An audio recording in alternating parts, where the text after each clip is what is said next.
Introducing the all-new Backsaver Swing Hopper Auger Mover. Backsavers have interchangeable parts which allows you easy access to move or swing your augers to fit your harvesting needs.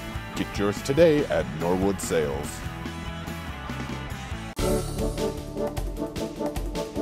Our weed of the week is volunteer wheat. Wow, Brian, you have something that's a crop and it's beneficial, like we had in this particular field that we're in. We had wheat out there, but as we harvested that wheat, a few seeds dropped out of the combine. Now all of a sudden they're sprouted, they're growing again, and actually we've got some wheat out here that could survive the winter when you have volunteer winter wheat, and all of a sudden in the spring, it could have a pretty good root system on it and be way ahead of our crop. Well, it could, but the other thing is if, like in this case, we want to plant winter wheat on winter wheat. So we're going to come out here and we're going to seed this ground to winter wheat soon. We've got to make sure that all the volunteer wheat is dead, and we'd like to have it dead for a couple of weeks. That's what we call the green bridge, and eliminating the green bridge. All we're trying to do is make sure we have nothing at all growing in that field for a couple of weeks prior to seeding. The reason why we do that is we want to try to eliminate as many diseases and insects as possible prior to seeding. Okay, so let's talk about controlling this tough weed, really. Let's say that we're going into a soybean crop and you've got volunteer wheat. Well, if you do a little bit of tillage, you can wipe it out. Or the other thing is if you're using one of the pre-emerge herbicides, maybe you put in a Roundup burn down with those pre's in a no-till type situation. With Roundup,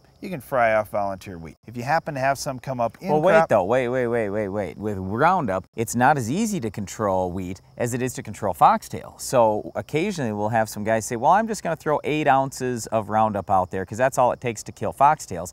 That's not enough when you're trying to kill this volunteer wheat. Volunteer wheat's just a little more hardy plant, and sure, you can damage it with 8 ounces, but you may not completely kill it with 8 ounces. So just make sure, especially if you're spraying early in the spring, you're using a strong enough rate. Well, and if it happens to be, like you say, not so super early, and you get out there and it's already starting to tiller and it's got a nice root system underneath it, it's going to take a high rate. And killing it post-emerge in soybeans, you're going to need the highest labeled rate likely of a Select Max or another one of the grass killers. We look at killing volunteer wheat in corn. It's kind of the same story. If you've got some Roundup, you can do it. You could do it with Liberty early in the season with your crop, but you're going to have to use the highest labeled rate of Liberty or Ignite to get that job done too. Well, overall, volunteer wheat is not that difficult to control in corn and soybeans. And in a wheat crop, it's usually not a big deal if you have some volunteer wheat in a wheat crop. It's not the end of the world. But once again, volunteer wheat is something that you want to make absolutely sure is controlled prior to seeding if you're putting in another wheat crop. And we would like to have it controlled for at least a couple of weeks. Well, that's all the time we have for this week's weed, but Iron Talk is coming up next.